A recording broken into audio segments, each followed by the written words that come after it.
Dobrodošli u novo izdanje Jazeera Svijeta. Ja sam Azra Hadžić, a ovo su priče koje izdvajamo. Dok milioni napuštaju Ukrajinu, oni koji ostaju pružaju otpor na različite načine. Od borbe na prvoj liniji volonterskih poslova do hakiranja ruskih vojnih komunikacija. Indonezija se guši u plastičnom otpadu, na udaru i turistički biser Bali. Više od 70 šahovskih velemajstora živi u Indiji, među njima i čudo od djeteta koje je porazilo svjetskog prvaka. Lavov u zapadnoj Ukrajini postao je središte za izbjeglice koje pokušavaju doći do Poljske. Od početka ruske invazije na Ukrajinu milioni su napustili zemlju. Oni koji su ostali nastoje pomoći na različite načine. Osim vojske, sve je više civila na prvim linijama ukrajinskog otpora. Volonteri preuzimaju niz zadataka, od pomoći izbjeglicama do borbe protiv ratne propagande na internetu, pa čak i hakiranja ruskih vojnih komunikacija. U nastavku film Raula Galega Beljana. The father was killed there on the ground. The child's hand was amputated to save its life. We attacking servers that share propaganda and servers which help with communication between military. My husband is a soldier, so he's at war.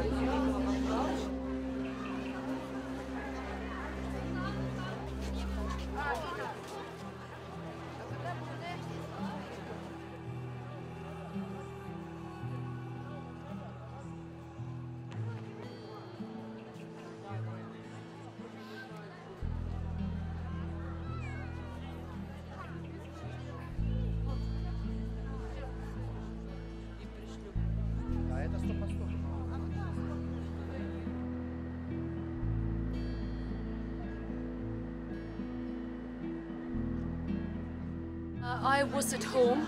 I took only my pants, a jacket, a hat. That's all that I have.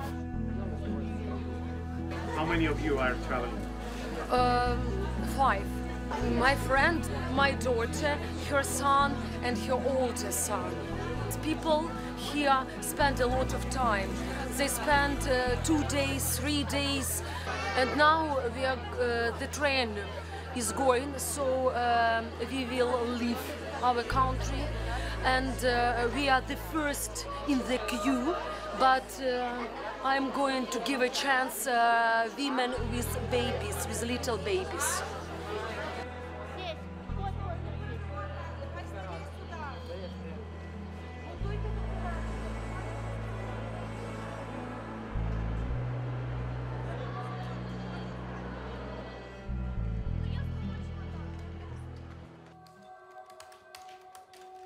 I'm from Kharkiv, and I escaped from the city several days ago.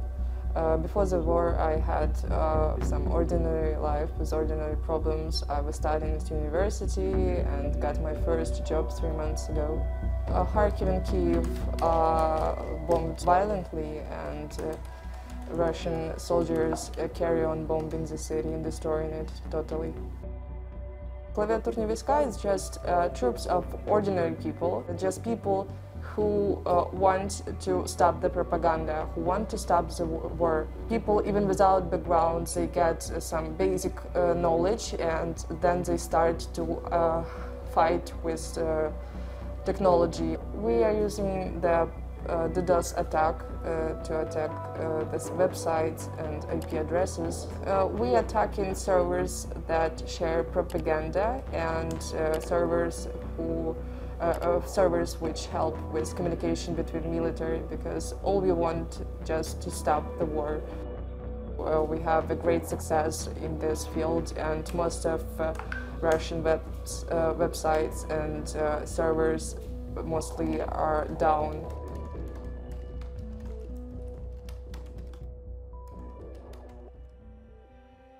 The only way to stop the war is to stop Putin. He maybe went completely mad.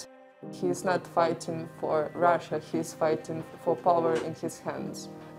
That's why people in Kharkiv fight. They don't fight for some ideology, I think they're just fighting for freedom. Ukraine!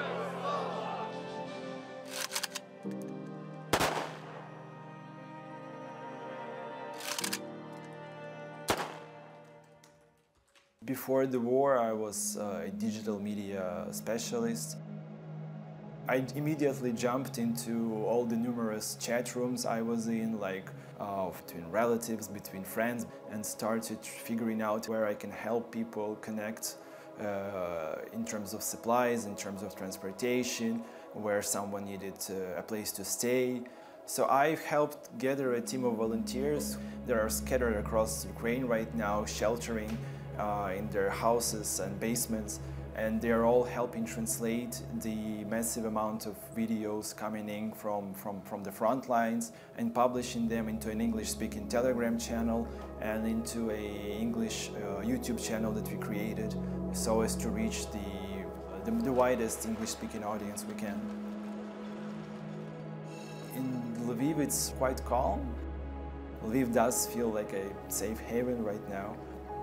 There's also a lot of effort to help people right now. There are several initiatives right now across town to help sort the humanitarian aid. Baby food? This is cleaning. Paul from UK, from England, he's brought in a van of goods that are so much needed right now. And I wasn't expecting like people to rally, to volunteers coming in for like the humanitarian aid, to fight for Ukraine. I can't believe, I don't have the words to say how thankful I am and how like all of Ukrainians will be appreciated of this and how much this actually helps. There's a lot of talk about conscription because we have the nationwide mobilization happening right now. The first wave is only for people with military experience, but still that is something that all males who stay here in Lviv right now who take in mind that their turn might come next. В чому заключається аспект? Дивіться. Лізе. Не лізе! Чого не лізе? Правильно. Ребра розположені таким чином, щоб що? Якщо я зараз буду робити так або так, він зламає ребра. І потім штик ми можемо не витягнути. Тому кожен раз, коли ви вганяєте штик в організм, штик повинен бути що? В такому положенні. Бачите? Лізе, як в масло. Ясно, так?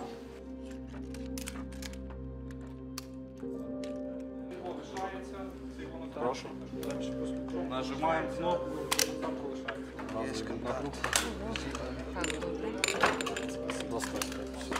Ой-ой-ой. Я вже щось тут прочитаю. Я вже не знаю, де його. Патронами завжди на ложку.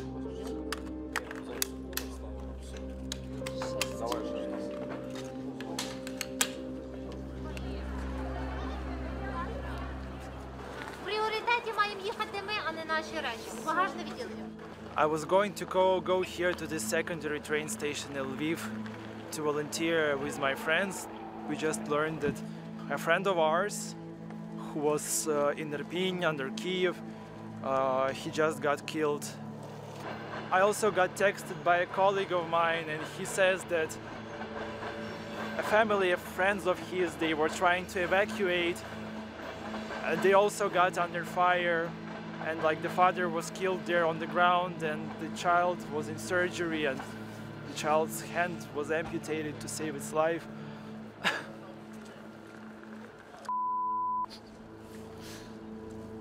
I can't rationalize dumb bombs falling in the middle of civilian areas with cluster munitions, with just like no precision whatsoever. How do you even do this? How the does it even happen to an adult person that you grow up into someone who does that? How can you justify it? I can't contemplate it. In the end, it all comes down to you. Like, you always have the choice. Like, do you do it or are you a human being? My husband is a soldier, so he's at war. I cried yesterday because I leave the country. I want to be with my nation to fight Russia together. But he said to me, no, you have to leave because we have children. You have to live and save them. In Poland, and I haven't got any friends there. So, but I'm full of happiness that everything will be okay. My friends are with me and my children are with me.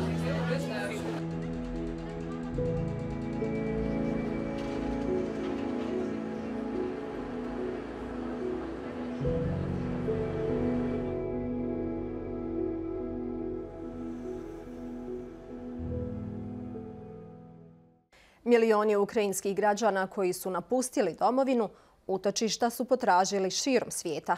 Pojedini su došli do čak južne granice SAD-a i Meksika. Koliko je boja pasoša važna za one koji čekaju na meksičkoj granici, objašnjava John Holman. Daša i njena majka Vera pokušat će dovršiti putovanje duže od 10.000 km. Od ovoga oni bježe. Kažu da se na ovom videosnimku vidi njihov rodni grad Mikolajiv u Ukrajini. Preko Moldavije i Rumunije stigli su u pogranični meksički grad Tijuanu. Nadaju se da će preći granicu i ući u SAD. How has this been for you, Dasha? It was hard. We were sleeping in the car by 3 nights because we're staying in a queue to leave Ukraine. I imagine that because you're the English speaker, you're having to do a lot of the logistics. Yes. Right? Yeah. Daša ima 14 godina. Sav njen trud mogao bi biti uzaludan. Poznato je da su neke ukrajinske izbjeglice vraćene s granice. No, njih su izdvojili sa strane, a zatim propustili. Nekoliko drugih ukrajinskih porodica uvedeno je na sličan način. Njihov plavi pasoš postaje ulaznica. Crveni, ruski, pokazao se manje efikasnim. Mala grupa disidenata iz te države ostala je zaglavljena na ulazu. I oni traže azil, nakon što su se protivili ratu. Mike je pola Ukrajinac i plaši se regrutacije protiv države u kojoj ima porodicu. 24 February, my country attack Ukraine. Lvov, Rivne. My brother and sister live this city. It's shock for me. Shock. Za Ruse ovdje Evropa nije opcija. Letovi i države su za njih zatvoreni, ali ne i Meksiko u koji mogu ući na osnovu turističke vize, a potom otputovati do Tijuane.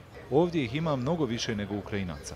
Spavaju na otvorenom kod graničnog prijelaza kako bi pokušali izvršiti pritisak na zvaničnike da ih pusti unutra. Za sada im je samo poručeno da čekaju. The United States has a public health order in place because of the pandemic which says that it can reject just about anyone who is asking for asylum apart from unaccompanied children. And what that means in practice at entry points like this one is that it can really pick and choose who it lets in. And it seems that at the moment that's Ukrainians, yes, dissident Russians like the ones in the camp, not so much, and the Mexicans and Central Americans that say they've been living in unofficial conflict zones for years now with next to no hope of getting into the US. Naišli smo na ovu 17-članu porodicu koja gleda kako Ukrajinci ulaze prije njih. Njihovi zeleni pasoši malo vrijede. Djed im je rekao da su pobjegli iz jugozapadnog Meksika nakon što je on otet i pretučen, a ostatku porodice su upućene prijetnje. To je bilo prije 2 mjeseca.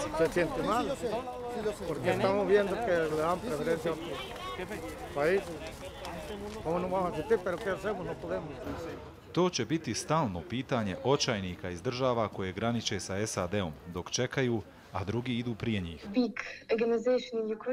No, barem su iscrpljene Ukrajinke, Daša i Vera, pronašle sigurno mjesto. Nazvale su nas iz kuće svog kuma u Los Angelesu. We was waiting this moment for a long time, but we were happy that everything is like this. U nastavku ćemo o klimi koja u posljednje vrijeme nije u žiži interesovanja javnosti. Ljudi koji žive na otoku Kutubdi u Bengalskom zaljevu kažu kako gube bitku protiv klimatskih promjena. Najviša nadmorska visina otoka je 4,5, a najniža približno pola metra. On je svjedočio jednom od najvećih porasta nivoa mora na svijetu i predviđa se da bi mogao nestati za 30 godina. Pojedini naučnici koriste grebene od ostriga kako bi umirili talase prije nego što stignu do obale, dajući nadu da bi to moglo pružiti neophodnu zaštitu. Kutubdija je ostrvo ribarskih sela i farmi riže, ali u samo 20 godina njegova je površina upola smanjena zbog rasta nivoa mora. Usled prodora morske vode, veliki dio obradivog tla sada se koristi za proizvodnju soli. Munir Alam i njegova porodica izgubili su obradivo zemljište u moru. আমাদের কুতুবদিয়া অনেক বড় ছিল, এখন ব্যাংকে সবগুলো হাঁসে চলে আসতেছে। ওই সাগর যখন বারিশ আসে তখন মানে ব্যাংকে রাস্তা চলে আসতেছে। আমরা যখন 15 বছর ছিলাম এরকম আরো অনেক দূরে ছিল সাগরটা। No neki pomorski naučnici nude tračak nade. Grade vještačke grebene od ostriga za koje kažu da mogu spasiti obalu od erozije. These reefs not only can protect the coastal lands, it can also help the environment, providing the different ecosystem services. And the fishermen who are living here, they can also get some benefits. Examples, these oyster reefs really can help to enhance the fisheries production because these reefs can provide shelters, foods, and other ecosystem services. Naučnici, lokalna vlada i ribari udružili su se na projektu izgradnje grebena.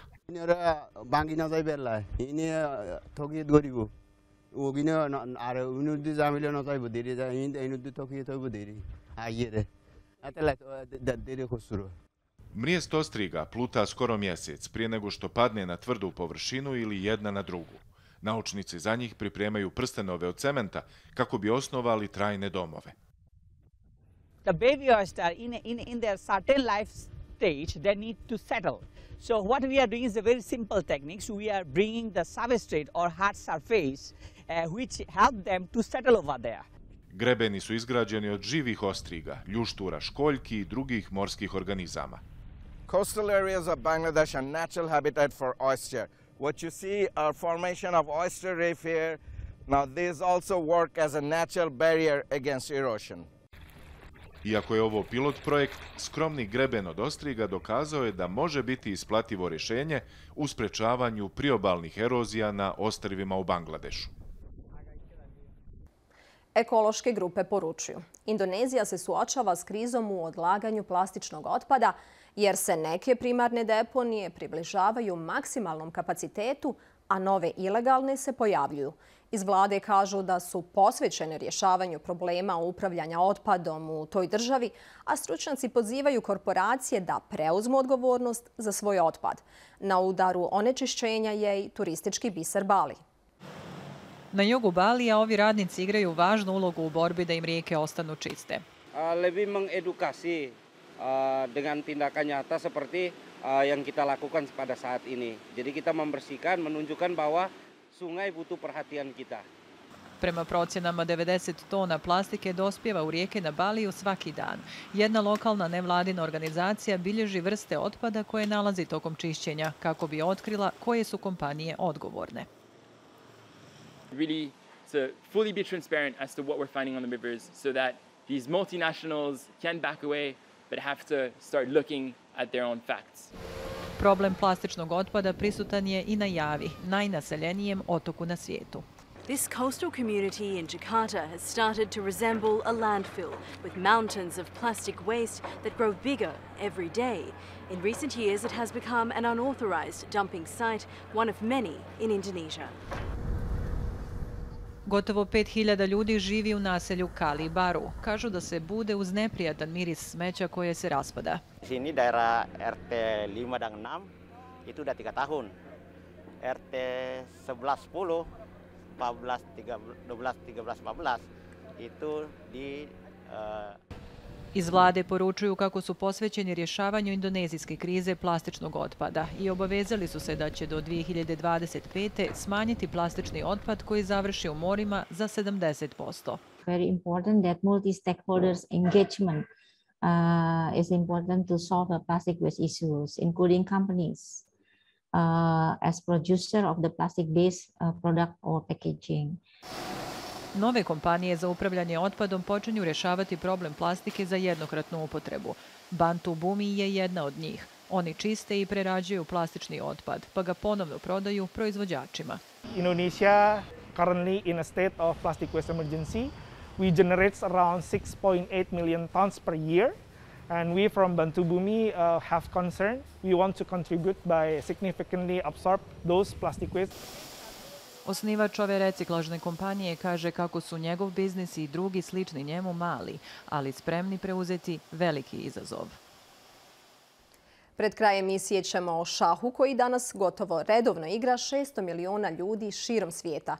Iako je tačno porijeklo te igre i dalje nepoznato, većina stručnjaka smatra da šah potječe iz Indije iz 6. stoljeća. Upravo u toj državi živi više od 70 velemajstora, a mnogi od njih dolaze iz grada Čenaja na jugu. I tim potezom čudo od tinejdžera zapanjilo je kralja. Arpragnananda matirao je svjetskog šampiona Magnusa Carlsena u online partiji Airthings Mastersa.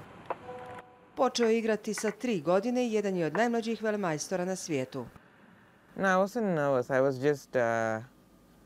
was just happy to play him, and it was fun and challenging, yeah? And to play the world champion always. I didn't really think about the result. I was just hoping for a good game. Indija je jedna od vrhunskih šahovskih nacija i može se pohvaliti sa 73 velemajstora. To je najveća titula koju dodjeljuje Svjetska šahovska federacija. Mnogi od njih dolaze iz grada Čenaja na jugu. Njihov uspjeh doveo do brzog porasta broja klubova, čineći ovaj grad indijskom šahovskom prestolnicom. Rameš je velemajstor koji je osnovao šahovski centar Chess Gurukul prije 10 godina. Od tada ovaj centar trenirao je više od 100.000 učenika iz cijelog svijeta. Before the Soviet Union broke up till 1991, they had a tie-up with the Indian government and they established 4 chess clubs in 4 major cities in India. One at Bombay, Delhi, Calcutta and Chennai. And the Chennai chess club was known as the Tall Chess Club, named after the former world champion. And that is where all the aspiring chess players go and play with other players. Arti je velemajstorica koju je trenirao Rameš. Ona je prva Indijka koja je osvojila međunarodnu titulu. I think the competition has increased substantially from those days. But those days we also had the challenge of not having a good trainer, not having material, not having access to good tournaments and so on. Vinu je upisala sinove na ovu vannastavnu aktivnost. Njen stariji sin je već velemajstor, a očekuje da će mlađi slijediti njegov primjer. Once they started winning tournaments and when we saw the passion they had for chess and the amount of time they were putting into chess, then we found that they were actually very much interested, and also studies was automatically coming in. Like they spent very little time on studies, but they were able to score good marks. Rameš kaže da je tehnologija odigrala ključnu ulogu učinivši ovu igru pristupačnijom. Iako su i dalje prisutni izazovi kao što su visoka cijene treninga i turnira, on vjeruje da će sve veći broj indijskih velemajstora pomoći da se u igru dovede i veći broj talenata. Ovom pričom završavamo emisiju. Ako ste propustili početak, potražite i na našem portalu. Doviđenja.